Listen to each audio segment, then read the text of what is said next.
Поричи 2 години макоцрпна работа и огромен вложен труд, студенти на Универзитетот Свети Кирил и Методи го представија првиот болид на надпреварот Алп Адрија, што се одржа во Велика Горица, Хрватска. Што значи тоа за Македонија и дали и колку студентите ќе добијат поддршка за унапредување на проектот? Утрово разговараме со Димитар Алжуровски. Димитар, добро утро и добре ни дојде. Ајде сега прво да ми објасниме и раскажеме приказната на гледачите. Прв македонски болид. Како дојдовте до идеја за изработка на едно вакво супер моќно возило? Па, се собравме на факултет неколку колеги и тогаш баш заврши оној дел со короната, требаше да почнеме со физичко присуство на предавања и сакавме да соработуваме, да работиме заедно. Јас конкретно за проектот знаев уште во прва година, ама ете, како што кажав, короната беше во тој период. Седнавме, направивме неколку состаноци, се видовме со некои асистенти, побаравме помош од нив да ни дадат некои сугестии кои студенти да се вклучени и почнавме да го читаме правилникот. Сите не заинтересира идејата, ајде кола да може да направиме. Од тогаш па натака мотивација ни беше дали навистина е возможно, не е возможно. Сите добри па и лоши коментари не мотивираа.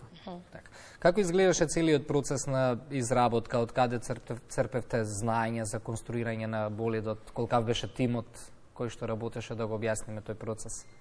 Па најпрвен една битна работа е правилникот. Тој ни е како водилка, што смее и што не смее да се прави.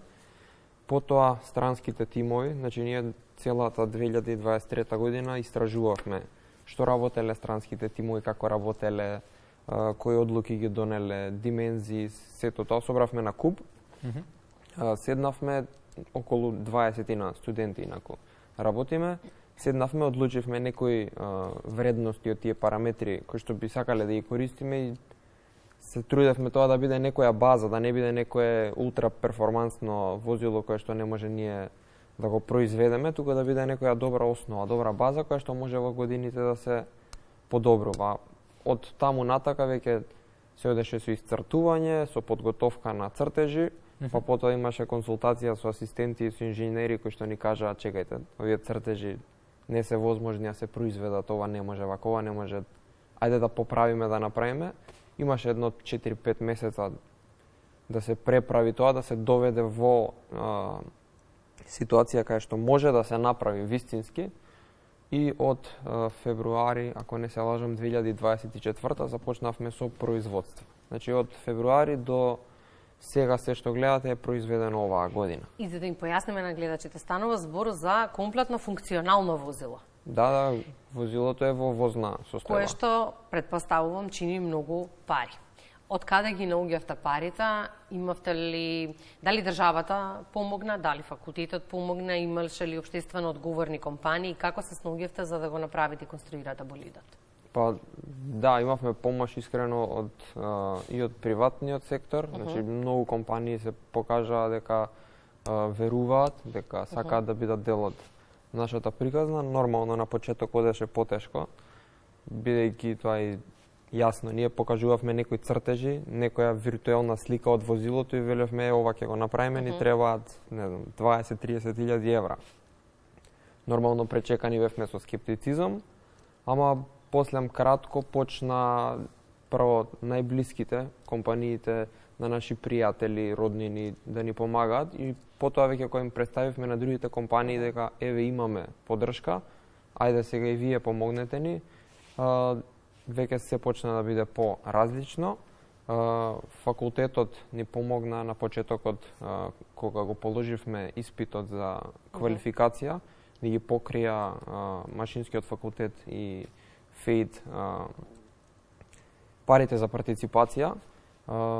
Исто така добивме неколку конкурси од универзитетот, кои што ни покрија дел од деловите и патувањето ни беше исто така покриено од универзитетот. Сега, кога докажавме дека сме квалификувани и дека почнавме со работата на шасијата, што е најбитното нешто, визуелното нешто, веќе на сите им се смени погледот и од тогаш само почна да растат финансиите.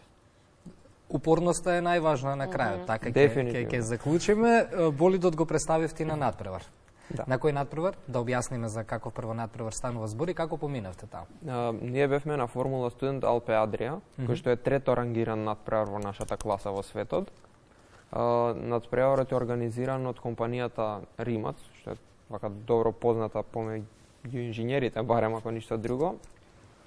Таму имаше 51 тим, од кој што имаше навистина тимови кои што се врвна класа, соработуваат со Lamborghini, со Ferrari, со Формула 1 тимови и едноставно да се биде таму беше за нас најдоброто нешто што се има случајно во цела година, бидејќи да се поразговара со судии кои што ни дадоа добри совети, ја пофалија колата, кажаа дека е доста добра основа, треба мали промени и следната година може да се тркаме со истото возило. Исто така обезбедивме пласман за следната година, значи може да се надпреваруваме повторно на истото надпреварување и се запознавме со многу колеги. Еве, периодов организираме некои состаноци, можеби некаков семинар помеѓу балканските тимови за да се зближиме и да работиме подобро. Ве прашав пред почетокот на разговорот која година сте на факултет, ми кажавте дека го завршивте и тоа го завршивте во рок. Станува збор за супер студенти кои што го дизајнира овој болид.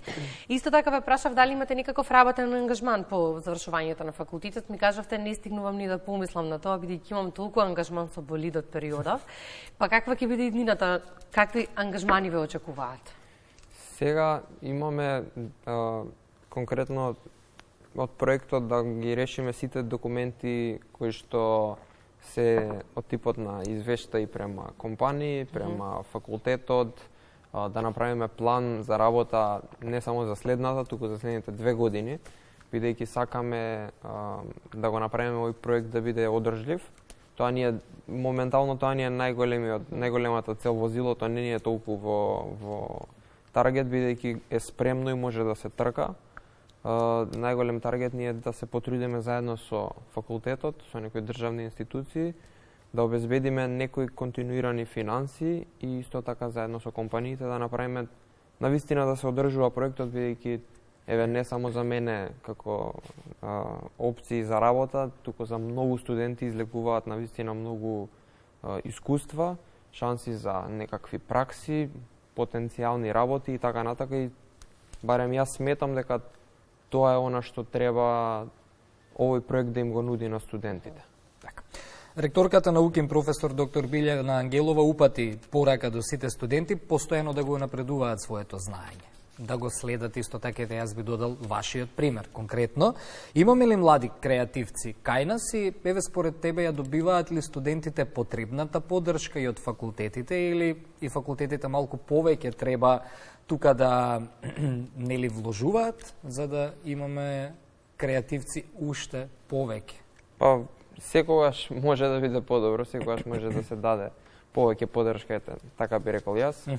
А креативци има, треба да ги поддржиме на време, бидејќи ако не се упорни, например, како нас, голем дел од нив би се откажале, ама дефинитивно можам да кажам дека ако ништо друго кај нас, барем на техничкиот кампус, има доста интересни идеи кои што јас сум ги видел и не се на некое локално ниво, туку има идеи од вистински глобално ниво.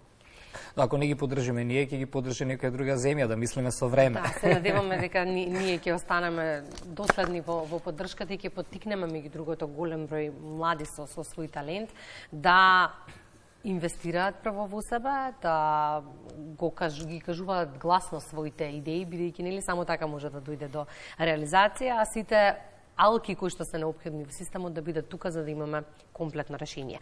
Благодарам Димитар многу за гостувањето во Македонија на утро. Честитаме.